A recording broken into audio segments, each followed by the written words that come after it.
তুমি যদি এই ভিডিওটা চালু করে থাকো তাহলে আমি ধরে নিচ্ছি তুমি শুধু স্বপ্ন দেখতে আসনি, তুমি সফল হতে চাও। কারণ সফল মানুষ আর ব্যর্থ মানুষের পার্থক্য ভাগ্যে না, পার্থক্য কাজে। আজকের দুনিয়ায় সবাই ফল চায়, কিন্তু খুব কম মানুষ কাজ করতে চায়। আর এই বইটা থিঙ্ক অ্যান্ড গ্রো রিচ এই একটা সত্য দিয়েই শুরু হয়। যে মানুষ নিজের কাজের দায়িত্ব নিজে নেয়, সফলতা তাকে নিতেই হয়। বেশিরভাগ মানুষ কি করে জানো?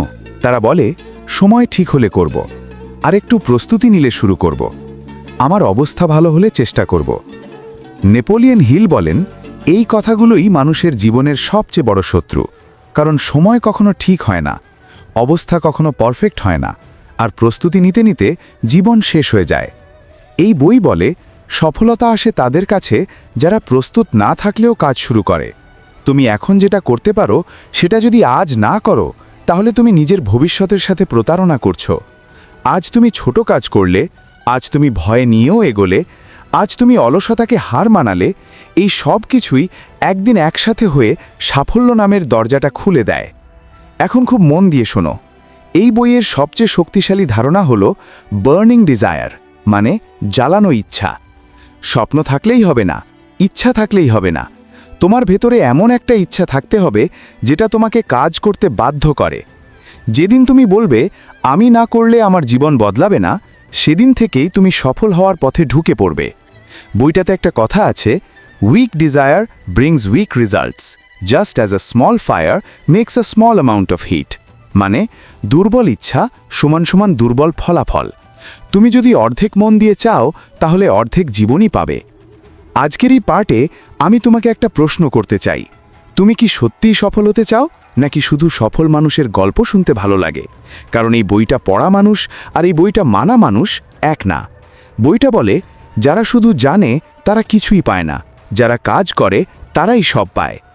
আজকের প্রথম শিক্ষা খুব পরিষ্কার, তুমি যে কাজটা জানো কিন্তু করছো না, সেটাই তোমার সবচেয়ে বড় সমস্যা। আজ যদি তুমি একটা ছোট কাজও শুরু করো, একটা সিদ্ধান্ত, একটা চেষ্টা, একটা ঝুঁকি, এই ছোট কাজটাই আগামী দিনের বড় সাফল্যের ভিত বানায়। এই বইয়ে সফল মানুষদের একটাই মিল, তারা নিজের জন্য অপেক্ষা করেনি, তারা সুযোগের জন্য বসে থাকেনি, তারা কাজ করেছে। ভয় থাকা সত্ত্বেও, অসম্পূর্ণ থাকা সত্ত্বেও, সমালোচনা থাকা সত্ত্বেও।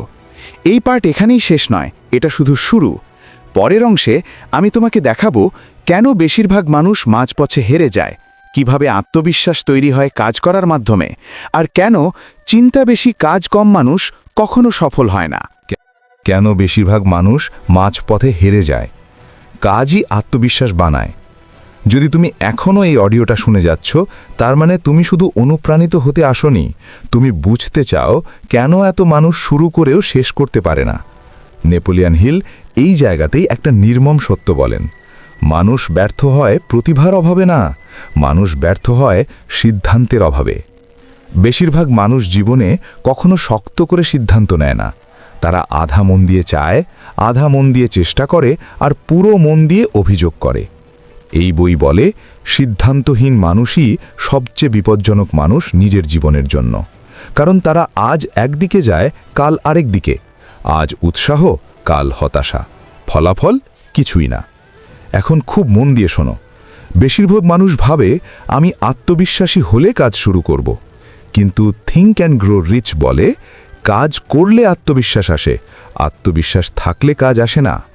এই একটা লাইনের জন্যই লাখ লাখ মানুষের জীবন বদলে গেছে। তুমি যদি বসে থাকো আত্মবিশ্বাস আসার জন্য, তাহলে তুমি সারা জীবন বসেই থাকবে। এই বইয়ের সফল মানুষেরা সবাই একই কাজ করেছে, তারা ভয় নিয়েই কাজ শুরু করেছে।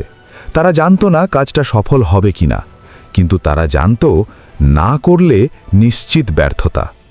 এখন আসি মাঝপথে হেরে যাওয়ার সবচেয়ে বড় কারণটায়, ফিয়ার অফ ক্রিটিসিজম, মানে মানুষের কথা। মানুষ কি বলবে, মানুষ হাসবে কিনা, মানুষ সিরিয়াস নেবে কিনা, এই ভয়টাই বেশিরভাগ স্বপ্নকে কবর দেয়। নেপোলিয়ন হিল বলেন, criticism is the fear that kills more dreams than failure ever will. মানে ব্যর্থতা নয়, মানুষের কথা ভয়েই সবচেয়ে বেশি স্বপ্ন মারে। আজ তোমাকে একটা বাস্তব কথা বলি, তুমি যখন কিছুই করো না তখনও মানুষ কথা বলে, তুমি যখন কাজ শুরু করো তখনও মানুষ কথা বলে, পার্থক্য একটাই, কাজ করলে অন্তত ফল আসে। এই বই শেখায় যারা সফল হয়েছে তারা মানুষকে বোঝানোর চেষ্টা করেনি, তারা নিজের কাজ চালিয়ে গেছে, কারণ সফলতার পরে কথা এমনিতেই বন্ধ হয়ে যায়। এখন আসি আরেকটা গভীর জায়গায়। বেশিরভাগ মানুষ ভাবে ব্যর্থতা মানে শেষ, কিন্তু থিঙ্ক অ্যান্ড গ্রো রিচ বলে টেম্পোরারি ডিফিট, মানে সাময়িক হার। প্রতিটা ব্যর্থতার ভেতরে সমান বা তার চেয়েও বড় সফলতার বীজ লুকিয়ে থাকে, কিন্তু সমস্যা হলো মানুষ বীজ দেখার আগেই হাল ছেড়ে দেয়। আজ যদি তুমি কোথাও আটকে থাকো, আজ যদি মনে হয় কিছুই হচ্ছে না, এই বই বলছে তুমি খুব কাছাকাছি আছো, কারণ বেশিরভাগ মানুষ এই জায়গাতেই হেরে যায়, আর যারা একটু সামনে এগোয় তারাই ইতিহাস বানায়। আজকের পাঠের মূল শিক্ষা খুব পরিষ্কার। আত্মবিশ্বাস খুঁজবে না, কাজ শুরু করো, সিদ্ধান্ত নাও, মানুষের কথা উপেক্ষা করো। এই 4টে জিনিস একসাথে করতে পারলে তোমাকে থামানো যাবে না। এই যাত্রা এখানেই থামছে না। পরের অংশে আমি তোমাকে দেখাবো মাস্টার মাইন্ড কী, কেন একা চলা মানুষ ধীরে এগোয়, আর কিভাবে সঠিক মানুষ তোমার সফলতা 10 গুণ বাড়াতে পারে। মাস্টার মাইন্ড একা নয়, সফলতা আসে সঠিক মানুষে ঘেরা থাকলে। যদি তুমি এই অংশটাও শুনে যাচ্ছ, তাহলে আমি নিশ্চিত তুমি আর সাধারণ চিন্তার মানুষ নও, কারণ এই জায়গাতেই বেশিরভাগ মানুষ থেমে যায়। নেপোলিয়ন হিল বলেন, কেউ একা বড় হয় না, সফলতা সবসময় একাধিক মস্তিষ্কের মিলিত শক্তি। এই ধারণাটার নাম মাস্টার মাইন্ড প্রিন্সিপল। এখন খুব মন দিয়ে শোনো, মাস্টার মাইন্ড মানে শুধু বন্ধু না, মাস্টার মাইন্ড মানে শুধু পরিচিত মানুষ না, মাস্টার মাইন্ড মানে এক দল মানুষ যারা একই লক্ষ্যে বিশ্বাস করে এবং একে অপরের শক্তি বাড়ায়। একজন মানুষ হয়তো জানে পরিকল্পনা, আরেকজন জানে কাজ বাস্তবায়ন, আরেকজন জানে সুযোগ চিনতে। এই শক্তিগুলো এক হলে যেটা তৈরি হয় সেটাই মাস্টার মাইন্ড। এই বইয়ে নেপোলিয়ন হিল 500-র বেশি সফল মানুষের জীবন বিশ্লেষণ করেছিলেন। সবাই আলাদা ছিল, কিন্তু একটা জায়গায় সবাই এক, তাদের চারপাশে সঠিক মানুষ ছিল। Henry Ford, Andrew Carnegie, Thomas Edison, কেউ একা দাঁড়িয়ে ইতিহাস বানায়নি। এখন নিজের জীবনের দিকে তাকাও। তুমি কার সাথে সময় কাটাও? তুমি কার কথা বেশি শোনো? যদি তোমার চারপাশে থাকে যারা সবকিছুতে সমস্যা দেখে, যারা বলে এটা হবে না, যারা নিজের ব্যর্থতা ঢাকতে অন্যদের নামিয়ে দেয়, তাহলে তোমার উন্নতি থেমে যাবে। নেপোলিয়ন হিল স্পষ্ট বলেন, তোমার পরিবেশই তোমার ভবিষ্যৎ বানায়। অনেক মানুষ বলে আমার পরিবার এমন, আমার বন্ধুরা এমন, কিন্তু এই বই বলে তুমি যাদের কথা শোনো তাদের মতোই তুমি হয়ে যাও। তুমি যদি সফল মানুষের চিন্তা চাও, তাহলে সফল মানুষের কথাই নিজের মাথায় ঢোকাতে হবে। এখন আসি সবচেয়ে কঠিন সত্যে, সবাই তোমার মাস্টার মাইন্ডের অংশ হতে পারে না। কিছু মানুষকে তোমাকে ছেড়ে আসতেই হবে, কারণ তারা খারাপ না, কিন্তু তারা তোমার লক্ষ্যের জন্য সঠিক না। এই বই শেখায় একা থাকাও ভালো ভুল মানুষের সাথে থাকার চেয়ে, কারণ ভুল মানুষ তোমার শক্তি চুষে নেয়, তোমার বিশ্বাস ভেঙে দেয়, আর মাস্টার মাইন্ড তোমার বিশ্বাস বাড়ায়। এখন প্রশ্ন আসে, মাস্টার মাইন্ড বানাবে কিভাবে? নেপোলিয়ন হিল 3কে নিয়ম দেন। 1, ক্লিয়ার গোল, তুমি কি চাও সেটা পরিষ্কার হতে হবে। যারা নিজের লক্ষ্য জানে না তারা কারো কাজে আসে না। 2, মিউচুয়াল বেনিফিট, সবাই যেন কিছু পায়, শুধু নেওয়া না, দেওয়ার মানসিকতাও থাকতে হবে। 3, হারমোনি, ঝগড়া, হিংসা, ইগো, এই 3টে মাস্টার মাইন্ড ধ্বংস করে। এখন খুব বাস্তব কথা বলি, তুমি যদি এখনও একা কাজ করো, তুমি ধীরে এগোবে, কিন্তু তুমি যদি একটা সঠিক মানুষও পাও যে তোমাকে বোঝে, তোমাকে চ্যালেঞ্জ করে, তাহলে তোমার গতি দ্বিগুণ হয়ে যাবে। এই বইয়ের একটা লাইন আছে, No individual has sufficient experience, education, native ability and knowledge to ensure the accumulation of great wealth without the cooperation of other people. মানে একজন মানুষ একা সব জানে না, সহযোগিতা ছাড়া বড় সাফল্য আসে না। আজকের এই পাঠের মূল শিক্ষা, নিজের পরিবেশ বদলাও, সঠিক মানুষ খোঁজো, একা সব করার অহংকার ছাড়ো, সহযোগিতা শিখো। এই 4টে কাজ তোমাকে অনেক দূর নিয়ে যাবে। এই গল্প এখানেই থামছে না। পরের অংশে আমি তোমাকে দেখাবো অবচেতন মন কিভাবে কাজ করে, কেন তুমি জানলেও কাজ করো না, আর কিভাবে চিন্তাকে কাজে বদলান। তুমি যা বিশ্বাস করো সেটাই তোমার বাস্তবতা। এখন খুব মন দিয়ে শোনো, এই অংশটাই পুরো বইয়ের সবচেয়ে বিপজ্জনক অংশ, কারণ এখানে এসে মানুষ আর কাউকে দোষ দিতে পারে না। নেপোলিয়ন হিল বলেন, তোমার জীবন যেমন, তা তোমার চিন্তার সরাসরি ফল। তুমি যা বিশ্বাস করো, তোমার অবচেতন মন সেটাকেই সত্য ধরে নেয়। বেশিরভাগ মানুষ বলে, আমি চেষ্টা করেছি, কাজ হয়নি। কিন্তু এই বই প্রশ্ন করে, তুমি কি সত্যিই বিশ্বাস করেছিলে নাকি শুধু মুখে বলেছিলে? কারণ অবচেতন মন মুখের কথা বোঝে না, সে বোঝে অনুভূতি। এই বই শেখায় চিন্তা সমান বীজ, অনুভূতি সমান পানি, অবচেতন মন সমান জমি। তুমি যদি প্রতিদিন ভয়, সন্দেহ, দুশ্চিন্তা ঢালো, তাহলে সাফল্যের ফসল কখনো জন্মাবে না। এখন একটা ভয়ঙ্কর সত্য বলি, তুমি যেটা বারবার নিজের মাথায় বলো, অবচেতন মন সেটা বিশ্বাস করতে শুরু করে। আমি পারবো না, আমার ভাগ্য খারাপ, আমার জন্য এসব না। এই কথাগুলো নিজেই নিজের বিরুদ্ধে হিপনোটাইজ করা। নেপোলিয়ন হিল বলেন, অটো সাজেশন মানে নিজেকে নিজে নির্দেশ দেওয়া। তুমি সারাদিন নিজেকে কি বলছো সেটাই তোমার ভবিষ্যৎ বানাচ্ছে। আজ যদি তুমি গরিব চিন্তা করো, তুমি গরিবের মতো কাজ করবে। আজ যদি তুমি ব্যর্থ চিন্তা করো, তুমি ব্যর্থের মতো সিদ্ধান্ত নেবে।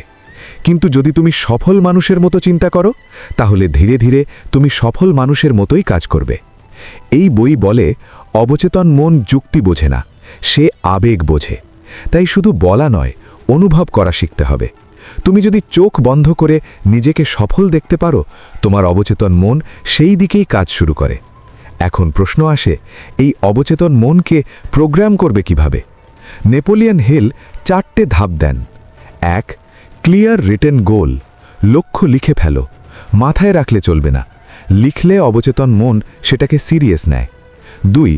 ডেইলি রেপিটেশন, প্রতিদিন পড়ো, একদিন নয়, এক সপ্তাহ নয়, প্রতিদিন, কারণ বিশ্বাস পুনরাবৃত্তি থেকে আসে। 3. ইমোশন অ্যাড করো, শুধু পড়লে হবে না, লক্ষ্যটা পেলে তুমি কেমন অনুভব করবে সেটা অনুভব করো। 4. অ্যাকশন, সবচেয়ে গুরুত্বপূর্ণ, অবচেতন মন কাজ করে যখন তুমি কাজ করো। এই বইয়ের সবচেয়ে বড় সতর্কতা, নেগেটিভ কথা শোনা বন্ধ করো। খবর, নালিশ, ভয় দেখানো মানুষ, এই সব জিনিস অবচেতন মন বিষ খাওয়ায়। আজ যদি তুমি ভাবো আমি এখনো প্রস্তুত না, এই বই বলে প্রস্তুতি কাজের মাঝেই আসে। তুমি যদি অপেক্ষা করো নিজেকে পারফেক্ট মনে হওয়ার, তুমি কখনো শুরুই করবে না।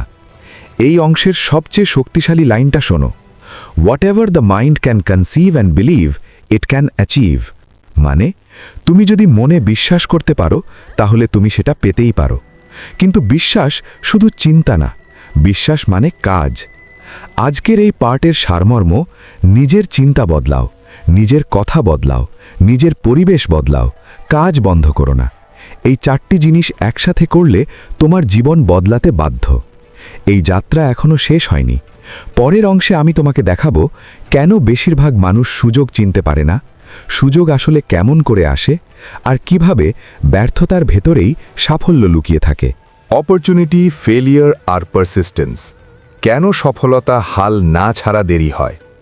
এখন এই অংশটা মন দিয়ে শোনো, কারণ এখানেই বেশিরভাগ মানুষ চিরকালের জন্য হেরে যায়। নেপোলিয়ন হিল বলেন, সুযোগ কখনো দরজায় নক করে আসে না, সুযোগ আসে সমস্যার ছদ্মবেশে। এই কারণেই 95% মানুষ সুযোগ চিনতে পারে না। বেশিরভাগ মানুষ কি করে?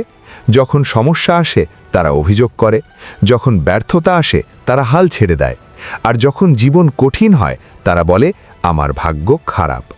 কিন্তু এই বই বলে, যেটাকে তুমি ব্যর্থতা ভাবছ সেটাই হয়তো তোমার জীবনের সবচেয়ে বড় সুযোগ। নেপোলিয়ন হিল হাজার হাজার মানুষের জীবন বিশ্লেষণ করে দেখেছেন, যারা সফল হয়েছে তারা সবাই ব্যর্থতার খুব কাছ থেকে ঘুরে দাঁড়িয়েছে। কেউ সফল হয়নি একবার চেষ্টা করে। এই বইয়ের সবচেয়ে বিখ্যাত গল্পগুলোর একটার কথা বলি। একজন মানুষ সোনার খনি খুঁড়ছিল। সে বছরের পর বছর চেষ্টা করল, কিন্তু ফল পেল না। একদিন হতাশ হয়ে সব ছেড়ে দিল। পরে আরেকজন এসে একটু গভীরে খুঁড়েই বিশাল সোনা পেল। পার্থক্য কি? প্রথম মানুষটা সফলতার ঠিক এক ধাপ আগেই হাল ছেড়ে দিয়েছিল। এই বই এখানেই একটা শব্দ দেয়, পারসিস্টেন্স, মানে লেগে থাকা। সফল আর ব্যর্থ মানুষের সবচেয়ে বড় পার্থক্য এটাই। ব্যর্থ মানুষ হাল ছাড়ে যখন কষ্ট শুরু হয়, সফল মানুষ লেগে থাকে যখন কষ্ট শুরু হয়। আজ যদি তোমার মনে হয় আমি অনেক চেষ্টা করেছি, আর পারছি না, এটা আমার জন্য না, এই বই বলছে তুমি হয়তো ঠিক জায়গাতেই আছো, কারণ সফলতার আগে প্রায় সব সময়ই একটা বড় চাপ আসে। নেপোলিয়ন হিল বলেন, মানুষ তখনই হারে যখন সে নিজে নিজেকে বলে আমি হেরে গেছি। জীবন কিন্তু তখনও ফয়সালা দেয়নি। এখন আসি আরেকটা গুরুত্বপূর্ণ জায়গায়। অপরচুনিটি আসে মানুষের মাধ্যমে। একটা কথা, একটা পরিচয়, একটা সুযোগ, এই ছোট জিনিসগুলো পুরো জীবন বদলে দেয়। কিন্তু সমস্যা হলো মানুষ সুযোগ চিনতে পারে না, কারণ তারা অভিযোগে ব্যস্ত। এই বই শেখায় খোলা চোখে কষ্ট দেখো, কিন্তু খোলা মনে সুযোগ খোঁজো, কারণ প্রতিটা সমস্যার ভেতরে সমান বা তার চেয়েও বড় সুযোগ লুকিয়ে থাকে। এখন খুব বাস্তব কথা বলি, তুমি যদি প্রতিদিন একটু একটু এগো, একটু একটু কাজ করো, তুমি বুঝতেও পারবে না কবে তুমি অনেক দূর চলে গেছো। কিন্তু যদি তুমি আজ হাল ছেড়ে দাও, তাহলে তুমি কখনো জানতে পারবে না তুমি কতটা কাছাকাছি ছিলে। এই বইয়ের একটা লাইন খুব ভয়ঙ্কর। Many people give up at the first sign of opposition, but a few carry on despite all obstacles. মানে বেশিরভাগ মানুষ বাধা দেখলেই থামে, কিন্তু অল্প কিছু মানুষ সব বাধা পেরিয়েই ইতিহাস বানায়। আজকের এই পার্টের সার কথা, ব্যর্থতাকে ভয় পেও না, সমস্যা এলে থেমে যেও না, লেগে থাকো, সুযোগ খুঁজতে শেখো। এই 4টে জিনিস একসাথে করতে পারলে তোমাকে থামানোর কেউ নেই। এখন শুধু একটা অংশ বাকি। শেষ অংশে আমি তোমাকে দেখাবো সব কিছু একসাথে কিভাবে কাজে লাগাবে, কিভাবে আজ থেকেই শুরু করবে, আর কেন আজই শুরু না করলে আর কখনোই শুরু হবে না।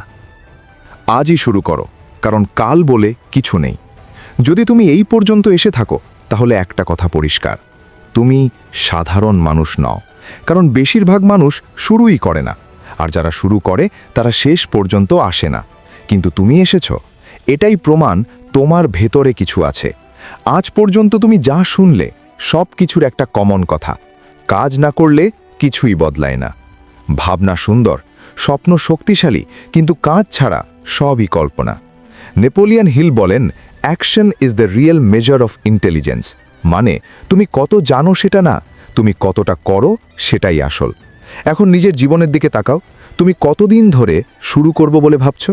1 বছর, 2 বছর, আরও বেশি? এই বই একটা প্রশ্ন করে, যদি আজ না করো তাহলে কবে? কারণ কাল মানে আসলে কখনো না। আজ তোমাকে একটা সহজ কিন্তু কঠিন কাজ দিতে চাই। আজই একটা সিদ্ধান্ত নাও, ছোট হলেও একটা কাজ শুরু করো। পারফেক্টের জন্য অপেক্ষা করো না, কারণ যারা অপেক্ষা করে তারা শুধু অপেক্ষাই করে। এই ভিডিওটা যদি তোমার মাথায় একটা চিন্তা জাগিয়ে থাকে যে আমিও পারি, তাহলে মনে রেখো, এই চিন্তাটা নিজে নিজে আসেনি, এটা এসেছে তোমার ভেতরের শক্তি থেকে। এখন খুব মন দিয়ে শোনো, আমি চাই না তুমি এই ভিডিও দেখে ভুলে যাও। আমি চাই এই ভিডিওটা তোমার জীবনের একটা টার্নিং পয়েন্ট হোক। তাই একটা অনুরোধ, এখনই লাইক করো না, যখনই তুমি আজ একটা কাজ শেষ করবে তখন লাইক করো, কারণ এই লাইক হবে নিজের সাথে নিজের একটা প্রতিশ্রুতি। আর যদি তুমি চাও আরও এমন ভিডিও, আরও গভীর সত্য, আরও শক্ত বাস্তব কথা, তাহলে এখনই সাবস্ক্রাইব করো, কারণ এই চ্যানেলটা তোমাকে আনন্দ দিতে না, তোমাকে বদলাতে তৈরি করা। আর একটা জিনিস, নিচে কমেন্ট করো তুমি আজ কি কাজ শুরু করবে, বা এই ভিডিওর কোন কথাটা তোমাকে সবচেয়ে বেশি নাড়া দিয়েছে। এই কমেন্টটা নিজের কাছেই একটা অঙ্গীকার হবে। শেষে একটা কথাই বলবো, সফলতা কোনো জাদু না, এটা কোনো ভাগ্য না, এটা একটা সিদ্ধান্ত। আর তুমি যদি এই সিদ্ধান্তটা নাও, তাহলে তোমাকে থামানোর কেউ নেই। এই ছিল থিঙ্ক অ্যান্ড গ্রো রিচ থেকে নেওয়া জীবন বদলানো শিক্ষা। এই যাত্রা এখানেই শেষ না, এটা এখান থেকেই শুরু। তোমার নিজের গল্পটা এখন লেখার সময়।